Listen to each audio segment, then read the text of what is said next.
नमस्कार, मैं अभिषेक शर्मा। आइए देखते हैं देश दुनिया की वो बड़ी खबरें जो राजनीति, समाज और लोकतंत्र से जुड़ी हैं। लेकिन वीडियो देखने से पहले आप लोगों से एक छोटी सी रिक्वेस्ट है। अगर आप सच्चे पत्रकार को सपोर्ट करते हैं तो वीडियो को लाइक करें और कमेंट में बताएं कि आप हमें कहां से देख रहे हैं। तो चलिए शुरू करते हैं। बिहार चुनाव से ठीक पहले नीतीश कुमार और प्रधानमंत्री मोदी के बीच मतभेद की खबरें तेज हो गई हैं। पीएम मोदी के पटना रोड शो में नीतीश कुमार शामिल नहीं हुए, जिससे राजनीतिक गलियारों में अटकलें बढ़ गई। बताया जा रहा है कि दोनों के बीच सीट बंटवारे और प्रचार रणनीति को लेकर मतभेद हैं। जेडीयू और बीजेपी के रिश्तों में फिर से दरार पड़ती दिखती है। मध्य पूर्व में नया शक्ति संतुलन बन रहा है। ईरान, तुर्की और सऊदी अरब मिलकर इजराइल के खिलाफ रणनीतिक साझेदारी की दिशा में बढ़ रहे हैं। माना जा रहा है कि यह गठबंधन इजराइल की नीति और अमेरिकी प्रभाव को चुनौती दे सकता है। टिकारी विधानसभा सीट से एनडीए उम्मीदवार अनिल कुमार पर ग्रामीणों ने पथराव और फायरिंग की। बताया जा रहा है कि वे प्रचार के दौरान गांव पहुंचे थे जब यह हमला हुआ। पुलिस ने मौके पर पहुंचकर हालात काबू में किए, जिससे चुनावी माहौल में तनाव बढ़ गया है। उत्तर प्रदेश के बरेली जिले में सोशल मीडिया पर भगवान राम को लेकर आपत्तिजनक टिप्पणी करने वाले अनस पठान को गिरफ्तार कर लिया गया है। आरोपी के खिलाफ धार्मिक भावनाएं भड़काने का मामला दर्ज किया गया है। पुलिस ने कहा कि किसी भी तरह की नफरत फैलाने वालों पर सख्त कार्रवाई होगी। एनडीए ने बिहार चुनाव के लिए अपना घोषणा पत्र जारी कर दिया है। इसमें 1 करोड़ नौकरियां देने, मुफ्त बिजली, राशन और बेहतर शिक्षा व स्वास्थ्य सेवाओं का वादा किया गया है। नीतीश कुमार ने कहा कि राज्य के विकास के लिए यह संकल्प नहीं, संकल्प क्रांति है। 72 घंटे के भीतर पश्चिम बंगाल में दूसरी बार वोटर लिस्ट से नाम कटने के डर में एक बुजुर्ग ने आत्महत्या कर ली। परिवार का कहना है कि उन्हें आशंका थी कि वे वोट नहीं डाल पाएंगे। विपक्ष ने इसे प्रशासन की लापरवाही बताया है और आयोग से जांच की मांग की है।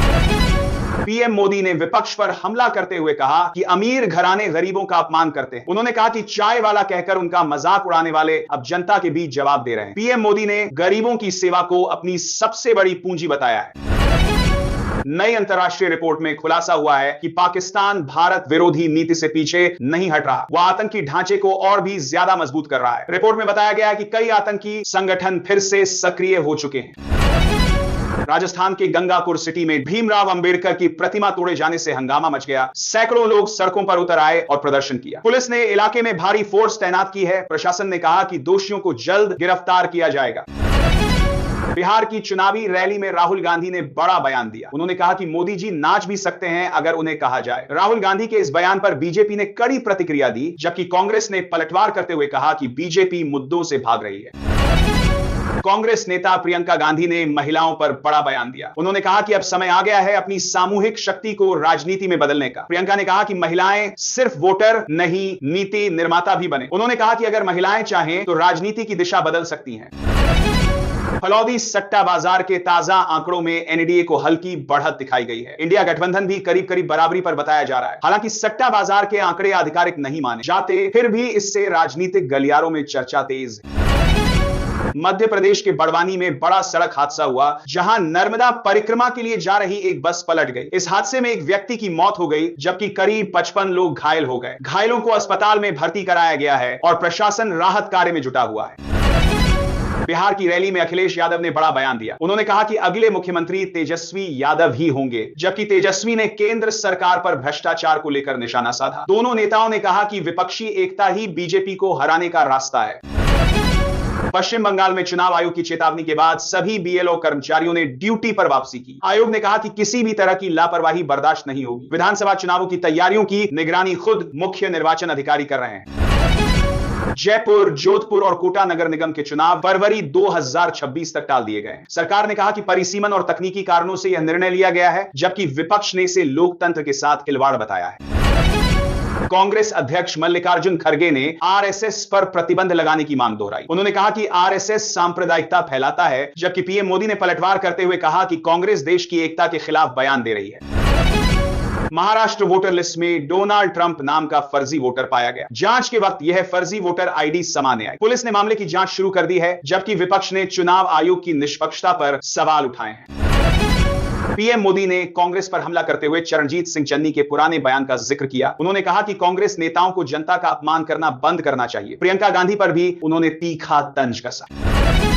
बीमा धारकों के लिए सुप्रीम कोर्ट का बड़ा फैसला। कोर्ट ने कहा है कि अगर किसी व्यक्ति ने खुद आग नहीं लगाई है तो क्लेम खारिज नहीं किया जा सकता। बीमा कंपनियों को ऐसे मामलों में पारदर्शिता रखनी होगी। कोर्ट का यह फैसला उपभोक्ताओं के हित में माना जा रहा है। भारत और अमेरिका ने 10 सालों के लिए नया डिफेंस पैक्ट साइन किया है। इसके तहत हथियार तकनीक, साइबर सुरक्षा और प्रशिक्षण में सहयोग बढ़ेगा। यह समझौता भारत अमेरिका संबंधों को नई ऊंचाई पर ले जाने वाला माना जा रहा है। राजस्थान सरकार ने निकाय चुनाव के लिए बड़ा फैसला लिया है। अब पंचायत और निकाय चुनाव में 3 या अधिक बच्चों वाले भी उम्मीदवार बन सकेंगे। इससे पंचायत और निकाय चुनाव लड़ने वाले उम्मीदवारों को बड़ी राहत मिली है। जनता ने इस फैसले का स्वागत बड़ी धूमधाम से किया है। शिवसेना उद्धव गुट को बड़ा झटका लगा है। उनके 2 पूर्व महापौर और सैकड़ों कार्यकर्ता बीजेपी में शामिल हो गए हैं। बीजेपी नेताओं ने कहा कि महाराष्ट्र में उद्धव का जनाधार लगातार गिर रहा है। सपा प्रमुख अखिलेश यादव ने चुनाव आयोग से मांग की है कि मतदाता फॉर्म में जाति कॉलम जोड़ा जाए। उनका कहना है कि इससे सामाजिक प्रतिनिधित्व का सही आंकड़ा सामने आएगा। फिलहाल आयोग ने इस पर कोई प्रतिक्रिया नहीं दी है। बांग्लादेश की प्रधानमंत्री शेख हसीना ने कहा कि उनकी सरकार लोकतंत्र बहाल करने के लिए प्रतिबद्ध है। उन्होंने प्रदर्शनकारियों पर गोली चलाने वाले बयान को लेकर सफाई दी, जबकि विपक्ष ने उनके बयान को झूठा बताया और अंतर्राष्ट्रीय जांच की मांग की है। गुजरात में कपास के दाम को लेकर किसानों में नाराजगी बढ़ रही है। किसान नेता पर कार्रवाई के बाद आम आदमी पार्टी ने किसान महापंचायत बुलाने का ऐलान किया है। पार्टी का कहना है कि किसानों की आवाज दबाई नहीं जा सकती। राष्ट्रीय एकता दिवस पर प्रधानमंत्री मोदी ने सरदार पटेल को श्रद्धांजलि दी। उन्होंने देश भर से आए युवाओं को एकता की शपथ दिलाई। कार्यक्रम में सेना, एनएससीसी और पुलिस की परेड भी हुई। पश्चिम बंगाल चुनाव से पहले हुमायूं कबीर ने चेतावनी दी है कि अगर पार्टी ने उन्हें नजरअंदाज किया तो वे नई पार्टी बनाएंगे। उन्होंने कहा कि 2026 विधानसभा चुनाव में 50 सीटों पर उम्मीदवार उतारेंगे। टीएमसी ने फिलहाल इस पर चुप्पी साध ली है। प्रधानमंत्री मोदी ने छत्तीसगढ़ के नए विधानसभा भवन का उद्घाटन किया। उन्होंने राज्य में कई विकास परियोजनाओं की घोषणा की। मुख्यमंत्री ने कहा कि यह भवन लोकतंत्र की नई पहचान बनेगा। पोस्टमार्टम करने वाले डॉक्टर ने दावा किया है कि दुलारचंद की मौत गोली से नहीं हुई। डॉक्टरों ने बताया कि शरीर पर अन्य और चोटों के निशान मिले हैं। फिलहाल पुलिस ने मामले की दोबारा जांच शुरू कर दी है। 57 मुस्लिम देशों के संगठन ओआईसी ने कश्मीर पर भारत के खिलाफ बयान जारी किया। भारत ने इसे पूरी तरह खारिज करते हुए कहा कि कश्मीर भारत का आंतरिक मामला है। विदेश मंत्रालय ने भी इस पर कड़ी आपत्ति दर्ज कराई है।